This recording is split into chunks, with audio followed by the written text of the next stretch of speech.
जादुई बेल भाग 3। तो अब हम कहानी शुरू करते हैं अगले भाग के लिए।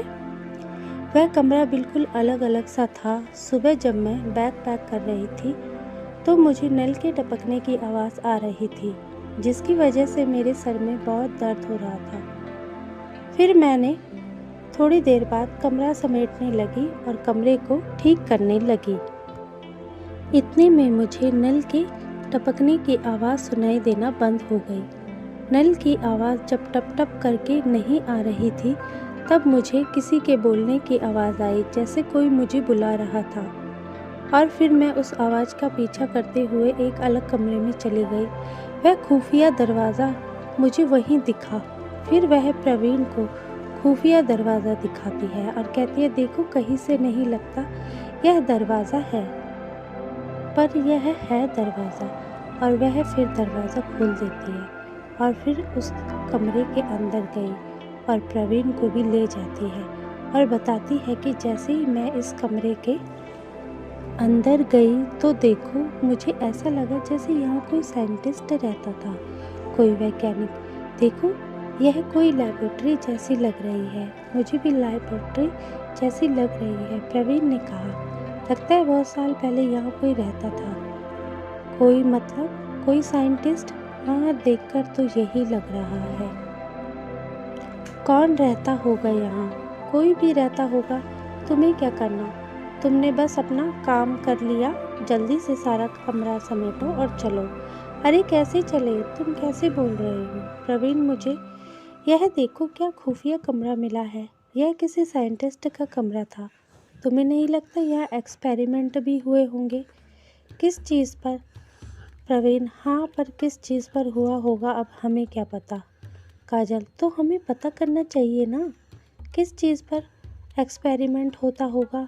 या एक्सपेरिमेंट तो कई होते होंगे। अब साइंटिस्ट था, मतलब जो भी रहा होगा साइंटिस्ट का कमरा था, तो कुछ ना कुछ एक्सपेरिमेंट होते रहे होंगे। अरे प्रवीण, तुम समझी नहीं। हम यहाँ रहेंगे, इस लेबोरेटरी के बारे में पता करेंगे, एक नया राज खोलेंगे। तुम्हें तो पता है ना, मुझे राज खोलने में कितना मज़ा आता है। यह किसका था, क्या था, इसका भी राज खोलते हैं। क्या पता इसका राज खोलते हैं तो हमें दूसरे राज के बारे में भी पता चल जाए। दूसरा राज? अरे वही जादुई बेल। मुझे तो वह जादू की बेल ही लगती है। प्रवीण बोलता है, देखा नहीं तुमने, अपने आप बड़ी हो जाती है। मुझे तो यहाँ कोई भूत प्रेत का साया लगता है। काजल, भूत प्रेत? ऐसे क्यों बोल रहे हो तुम? प्रवीण, देखा नहीं तुमने रात को? तुम्हारी आंखें भारी हो जाती है। मुझे तो लगता है यहाँ कोई भूत प्रेत है। तुम रात को नींद में बड़बड़ाती हो। किससे बड़बड़ाती हो? सुबह तुमसे पूछो कि क्या हुआ था रात को, किससे बात कर रही थी, क्या सपना देख रही थी, तो तुम्हें कुछ भी याद नहीं रहता। तुम्हें देख के मुझे डर लगता है। काजल, ऐसा क्यों बोल रहे हो तुम? प्रवीण, और नहीं तो क्या, रात को कोई नींद में बड़बड़ाएगा तो इंसान डरेगा नहीं तो क्या नाचेगा। काजल से बात करते हुए प्रवीण, सबसे अजीब बात यह लगती है मुझे तुम्हारी कि मैं तुम्हें उठाने की कोशिश करता हूँ, पर तुम उठती ही नहीं हो। ऐसा लगता है जैसे पता नहीं कितनी सारी नींद की गोलियां खाकर बेसुध पड़ी हो। काजल बोलती है, क्या तुम्हें ऐसा लगा? प्रवीण, हाँ, मुझे ऐसा ही लगा। मैंने तुम्हें कितनी उठाने की कोशिश की, पर तुम उठी ही नहीं।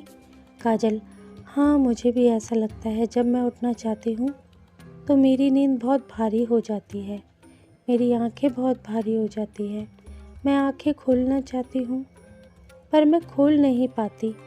ऐसा लगता है जैसे किसी ने आंखों में गोंद डाल दी, जिसकी वजह से मेरी आंखें ही नहीं खोल पाती। प्रवीण ने कहा, सर्दी बहुत हो गई है, चलो मैं दरवाज़ा बंद कर देता हूँ और खिड़कियों को भी। काजल भी कहती है, हाँ कर दो, मुझे भी बहुत ठंड लग रही है। ऐसे भी अब रात होने वाली है, सर्दी का समय था। दोनों को बहुत ठंड लग रही थी, इसलिए दोनों आग की तपन में बैठे हुए थे। दोनों बहुत खुश थे कि उनको फिर से कुछ एक अलग राज का पता चला है और फिर से एक नए राज के बारे में जानेंगे, पता करेंगे और उस राज को खोलेंगे। उसके बाद ठंड बढ़ने लगी और फिर प्रवीण दरवाज़ा बंद करके काजल के पास आया। फिर उसके बाद काजल ने कहा, मुझे बहुत भूख लगी है, कुछ खाने के लिए बना देती हूँ। प्रवीण कहता है, ठीक है, तुम्हें खाना बनाना आता है? काजल कहती है, हाँ आता तो है। प्रवीण, फिर कुछ गर्मा गर्म बना दो, बहुत भूख लगी है। तब काजल प्रवीण से पूछती है कि क्या बनाऊँ? वह कहता है, कुछ भी गर्मा गर्म जिससे पेट भर जाए, और हाँ साथ में कॉफ़ी भी बना देना।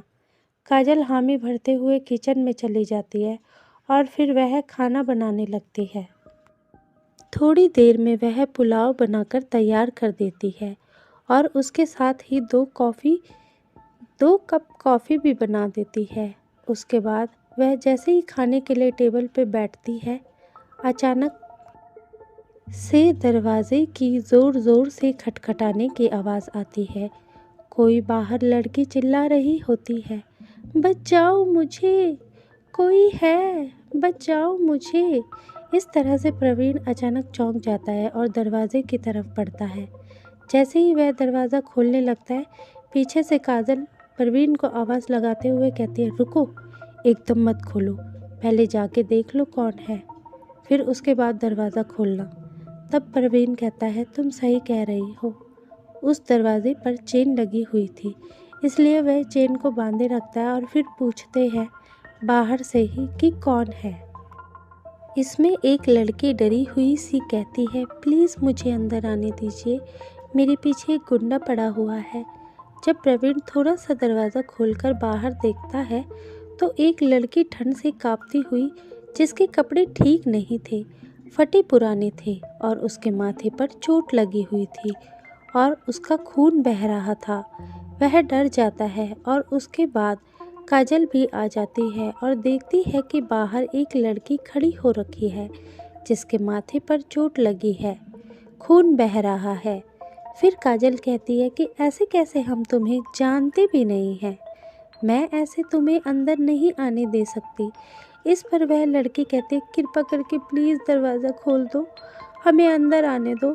उस लड़की के पीछे उसकी माँ भी आ जाती है और वह कहती है, प्लीज़ मुझे अंदर आने दीजिए, मेरी बेटी को बचा लो, एक गुंडा हमारे पीछे पड़ा हुआ है।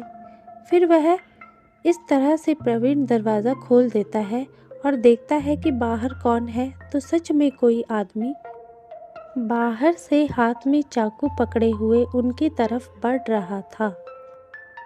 प्रवीण ने उनका चेहरा नहीं देखा। उसने तुरंत काजल को कहा, काजल हटो सामने से, इनको अंदर आने दो, सच में कोई आदमी इनके पीछे आ रहा है। फिर उसने तुरंत पुलिस को फ़ोन लगाया। इस पर बूढ़ी अम्मा ने कहा, पुलिस को फ़ोन मत करो बेटा। इस पर काजल को थोड़ा शक होता है। वह कहती है कि पुलिस को फ़ोन क्यों नहीं करना। इस पर बूढ़ी अम्मा कहती है, बेटा यहाँ पुलिस भी मिली हुई है, इसलिए हम तुम्हें मना कर रहे हैं। तो प्रवीण कहता है, अब क्या करे, वह तो यहीं आ रहा है, अपनी जान भी तो बचानी है। तब काजल फटाफट से फ़ोन से पुलिस के सायरन वाला म्यूज़िक डाउनलोड करके बजाती है, जिसकी आवाज़ सुनकर वह गुंडा वहाँ से भाग जाता है और वह उन दोनों को बचा लेती है।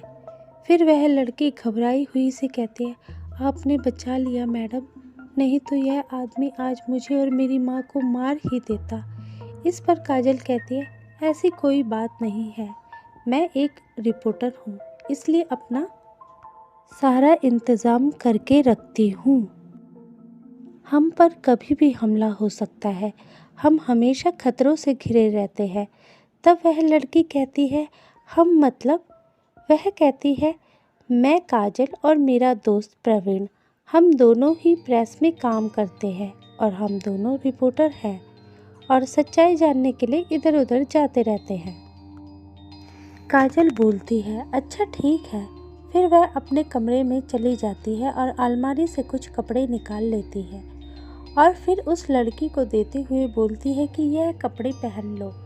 फिर ड्रॉर में से फर्स्ट एड बॉक्स निकालकर उसकी पट्टी करती है। उसके सर पर जो चोट लगी हुई थी उसके लिए वह कहती है, आंटी आपका नाम? मेरे पास कपड़े नहीं हैं। हाँ, साड़ी मैं यूं ही ले आई थी, अगर आप यहाँ साड़ी पहन सकती है तो पहन ले। और फिर वह आंटी को वह साड़ी देती है और कहती है, इसका ब्लाउज तो फिट नहीं आएगा, आप ऐसा करिए, मेरा यह टॉप आप पर आ जाएगा क्योंकि यह बड़े साइज़ का है। इस टॉप के साथ आप यह साड़ी पहन लें, नहीं तो आपको सर्दी लग जाएगी, ठंड बहुत ज़्यादा हो रखी है। वह 2 कोट निकालती है, एक तो उसी के साइज़ का होता है जो उस लड़की को फिट आ जाता है और दूसरा वह पहन लेती है। फिर वह अलमारी से एक मोटी गर्म शॉल भी निकालती है जो वह आंटी को ओढ़ने के लिए देती है। फिर आंटी और वह लड़की उसका धन्यवाद करते हैं। फिर वह लड़की बोलती है, मुझे बहुत भूख लगी है, क्या कुछ खाने को मिलेगा? फिर काजल प्रवीण को इशारा करते हुए बोलती है, तुम इन दोनों पर नज़र रखो, अनजान लोग हैं, पता नहीं कौन है। वैसे हम इस शहर में नए आए हैं, ऐसे अनजान लोगों पर भरोसा नहीं कर सकते, इसलिए तुम इन पर नज़र रखो, मैं खाना लेकर आती हूँ। और फिर वह खाना लेकर आती है, जिससे वह 4 प्लेटों में पुलाव और 4 कप कॉफ़ी लाती है। लड़की बहुत भूखी होती है, इसलिए फटाफट सारा खाना खा जाती है और फिर कॉफ़ी पीने बैठ जाती है। कॉफ़ी पीने के बाद आगे की कहानी हम अगले भाग में बताएंगे। तो अगला भाग जानने के लिए देखते रहिए जादुई बेल भाग 4। 3 तो आपने देख लिया, अब आगे का भाग 4 देखिए। मेरी कहानी पसंद आई है तो मुझे लाइक और सब्सक्राइब करना ना भूलें। धन्यवाद।